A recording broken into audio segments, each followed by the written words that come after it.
ব্যারাকপুর পৌরসভার 17 নম্বর ওয়ার্ডের অন্তর্গত মন্ডলপাড়া অশনি সংঘ ক্লাবের কাছে জমায়েত দেখে গাড়ি থেকে নামেন বিজেপি নেতা কৌস্তব বাগচি।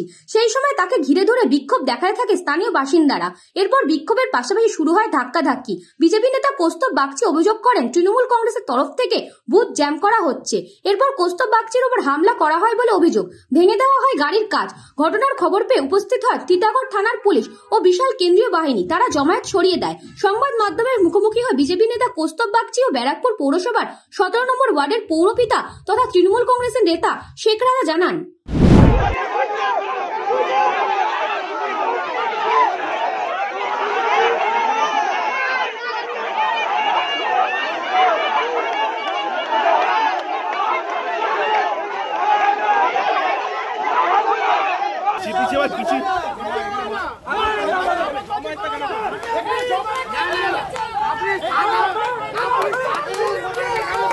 পিছিয়ে না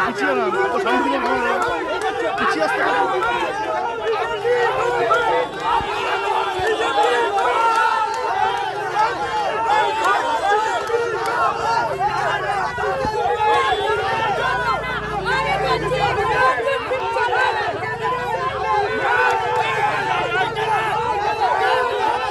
অভিযোগ পান, সেই অভিযোগ পেয়ে কিন্তু যখন পৌঁছান সেই সময় কিন্তু তাকে ঘিরে গো ব্যাক স্লোগান এবং গো ব্যাক স্লোগানের পর তাকে কিন্তু কার্যকর ধাক্কা দিয়ে সেখান থেকে বের করা হচ্ছিল এবং সেই সময় করা হয়েছে এবং দেখতেই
এটা হচ্ছে ওখানে মুসলিম যারা ভোটার যারা রয়েছেন এবং তৃণমূলের একদম খুব নাম করে বলছি, সেখানে আমাদের হিন্দু যারা ভোটারদের বাড়িতে বাড়িতে গিয়ে ভয়ভীতি প্রদর্শন করে দেওয়া হচ্ছে বা তাদেরকে বাড়িঘরদর জ্বালিয়ে দেওয়ার কথা বলা হচ্ছে।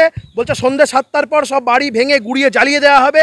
খবর পাওয়ার পর আমি, প্রদীপদা আমাদের বিধানসভার পালক, তারপরে আমাদের স্বপনদা মণ্ডল সভাপতি, ছোট্টু, আমরা সবাই, গোবিন্দ, আমরা সবাই গেছিলাম ওখানে এবং সেখানে যাওয়ার পর যে পরিস্থিতি দেখলাম 17 নম্বর ওয়ার্ডের কাউন্সিলরের নেতৃত্বে সেখানে একটা ভয়ঙ্কর জমায়েত তৈরি হয়। আগ্নেয়াস্ত্র নিয়ে তারা জমায়েত করে।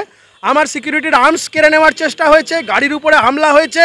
আর কিছুক্ষণ ওখানে থাকলে প্রাণঘাতী হামলা হতে পারতো। আমি ইতিমধ্যে আমাদের এমপিকে জানিয়েছি, এমপি আসছেন, এমপি ইতিমধ্যেই রওনা হয়েছেন, আসছেন। আমরা আবার ওখানে যাব। যেভাবে ওখানে ভয়ভীতির পরিবেশ তৈরি হয়েছে, ওখানে কোনো সুষ্ঠু গণতান্ত্রিক পরিবেশ ওখানে নেই, স্পষ্টভাবে এটা বলা যেতে পারে। গাড়ি দেখতেই তো পাচ্ছেন গাড়িটার অবস্থা, গাড়ির উইন্ডস্ক্রিন, গাড়ি পুরো গাড়ি দুখানা গাড়ি ভেঙে দেওয়া হয়েছে, দুটো গাড়ির উপরে অ্যাটাক হয়েছে, এই গাড়িটার উপরে উইন্ডস্ক্রিনের ভেঙে দেওয়া হয়েছে, গাড়িতে লাথি মারা হয়েছে, আমার সিকিউরিটিদের আর্মস কেড়ে নেওয়ার চেষ্টা হয়েছে। ভয়ঙ্কর পরিস্থিতি ওখানে। না ইনজিওর্ড তো অবশ্যই, মারলে ইনজিওর্ড হবো না, লেগেছে পিঠে লেগেছে। আমি এগুলো এখন ইলেকশনের মধ্যে এখন সময় নেই বলে তাই এগুলো সমস্ত হিসাব হবে যা এই জিনিসগুলো ওরা করছে। এটাতে করে স্পষ্টভাবে বোঝা যাচ্ছে সেটা হচ্ছে এখন ওরা ভোট করতে দিতে চাইছে না। সমস্ত বুথ জ্যাম ওখানে কোনো সাধারণ মানুষ ভোট দিতে পারছে না। কাউন্সিলরের নাম হচ্ছে শেখ রাজা। সমস্ত ওখানে ওই সমস্ত জায়গায় রোহিঙ্গা মুসলমানদেরকে নিয়ে এসে ওখানে বসতি বানানো হয়েছে এবং ওখানে হিন্দু ভোটারদের উপরে ভীতি এবং সন্ত্রাসের পরিবেশ তৈরি করা হচ্ছে। এরা হেরে যাওয়ার ভয়ে এইসব সব জায়গা করছে, মোবিলাইজেশন করছে, মানুষকে একটু ভয় দেখাচ্ছে, কোথাও আমাদের কর্মীদেরকে ভয় দেখাচ্ছে, ভোটারদেরকে ভয়। যে ভোটারদেরকে মমতা ব্যানার্জি নাকি বলেছিলেন কি আমি অনেক কাজ করেছি, ভোটার আমাদের সঙ্গে আছে, তাহলে ভোটারদেরকে ভয় দেখানো কি আছে? এখানে এই অবস্থা হয়েছে। এখানে একটা এমন সিচুয়েশন করে কমিউনাল দিকে নিয়ে যাচ্ছে, এইটা তো ঠিক না। আমরা প্রশাসনকে এখনো বলেছি, ইলেকশন কমিশনকে বলেছি এটাকে ইমিডিয়েট স্টপ। শাসক দলের কথা তো উত্তর আমি দেবো না, আমাদের সঙ্গে যা ঘটনা ঘটেছে তার উত্তর আমি দিতে পারি। শাসক দল কি বলছে, শাসক দলের বক্তব্য কি আছে সেটা আমি কি করে বলতে পারবো। হ্যালো,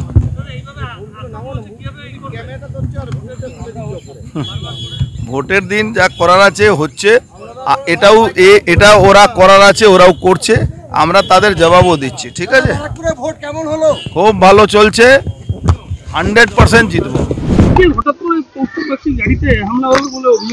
এরা কোস্তা বাগচি এখানকার ভোটারও না, কোনো অর্জুন সিং এর ও চিফ ইলেকশনও না। আমাদের এখানে শান্তিপূর্ণ ভোট হচ্ছে, মানুষ ভোট দিচ্ছে। আমাদের এখানে ভোট মানে উৎসব। ও বাইরে থেকে ভাটপাড়া থেকে গুন্ডা এনে এইখানে চমকাচ্ছে ভোটারদের চমকে বলছে ভোট বিজেপিতে করাতে হবে। আমরা প্রতিবাদ করতে গেলে আমাদের ছেলেদের ধমকি দিচ্ছে, মারছে, গালাগালি দিচ্ছে, দিয়ে আর এইসব করছে। এই নিয়ে ও 4বার এলো। প্রথমবার এলো ওরকম নোংরামি করে গেল, আমি মানা করে তাও খুব করলাম। কিন্তু এরা যেইভাবে এই বিজেপি নোংরামি করছে, এদের পায়ের তলা থেকে মাটি সরে গেছে। এরা ভাবছে ব্যারাকপুর এরা গোয়া হারছে।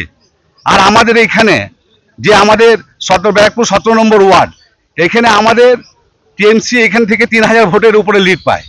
ওরা এইসব জেনে শুনে এখানে এসে নোংরামিটা করছে। উনি অভিযোগ করছেন যে ওনার গাড়ির কাজ ভেঙে দেওয়া হয়েছে, ওনার উপর হামলা হয়েছে। না, উনি ওনার গাড়ির কাজ ভেঙে দিয়েছে, হামলা করছে, এগুলো পুরো ভিত্তিহীন কথাবার্তা বলছে। ওনারাই ভাটপাড়া থেকে এসে গুন্ডামি করছে, মস্তানি করছে। ভাটপাড়া থেকে গুন্ডা এনে অর্জুন সিং এর সব গুন্ডা বাহিনী এনে উনি অর্জুন সিং এর গুন্ডা বাহিনী নিয়ে ঘুরে বুতে বুতে মস্তানি করছেন আর এইসব করছেন। কৃষ্ণা পালিতের রিপোর্ট, নিউজ বঙ্গ টাইম। फास्ट मूविंग वर्ल्ड में वही आगे है जिसके पास है स्पीड, जैसे मेघबाला ब्रॉडबैंड। सही स्पीड सही पहचान। सो अगर कांस्टेंट फास्ट स्पीड चाहिए तो ले आइए मेघबाला ब्रॉडबैंड। আস্থা পলিক্লিনিক ও ডায়াগনস্টিক সেন্টার, এক ছাদের তলায় বিশিষ্ট চিকিৎসকদের চিকিৎসা পরিষেবা পেতে আজই আসুন আস্থা পলিক্লিনিক ও ডায়াগনস্টিক সেন্টারে। এখানে সব রকম রক্ত, মল, মূত্র ও কফ পরীক্ষা এবং ECG, easy, ENG, NCD, PFT 24 ঘন্টা। New Shatarupa, one stop solution for your smart choice. এখানে সকল প্রকার ব্র্যান্ডেড কোম্পানির TV, fridge, mobile, computer, laptop, sound system এবং মোবাইল ও কম্পিউটার অ্যাক্সেসরিজ সঠিক মূল্যে বিক্রয় করা হয়। প্রতিটি কেনাকাটায় আকর্ষণীয় ছাড় এবং নিশ্চিত উপহার। ঠিকানা ইন্দ্রনগর, সোদপুর, কলকাতা 110 এবং Muragachha, Sodepur, Kolkata 111। Animesh Suzuki, BT road, Agarpara. Motorcycle মানে সুজুকি। মোটরসাইকেল সেল এবং সার্ভিস করানো হয় অত্যাধুনিক যন্ত্রের মাধ্যমে। এখানে অত্যাধুনিক মডেলের বিভিন্ন গাড়ি পাওয়া যায়। পাবেন Suzuki Hayabusa, Suzuki Gixxer, Suzuki Bergman, Suzuki access 125 এবং সাথে সার্ভিস সেন্টারের সমস্ত সুবিধা। আমাদের শাখা আগরপাড়া, ব্যারাকপুর ভিআইপি তে। সকলকে সাদর আমন্ত্রণ। ওম সাই ব্যাংকুয়েট অ্যান্ড গেস্ট হাউস। আপনার পরিবারের যে কোনো সামাজিক অনুষ্ঠানের জন্য আসুন ওম সাই ব্যাংকুয়েট অ্যান্ড গেস্ট হাউসে। এই অঞ্চলের সবচেয়ে বড় সেরা ব্যাংকুয়েট। সিজন টাইমের ভিড় এড়াতে এখনই বুকিং করুন। আমাদের ঠিকানা ডাক্তার গোপাল চ্যাটার্জি রোড, সোদপুর, গির্জা। আমাদের যোগাযোগ নম্বর 9051714263।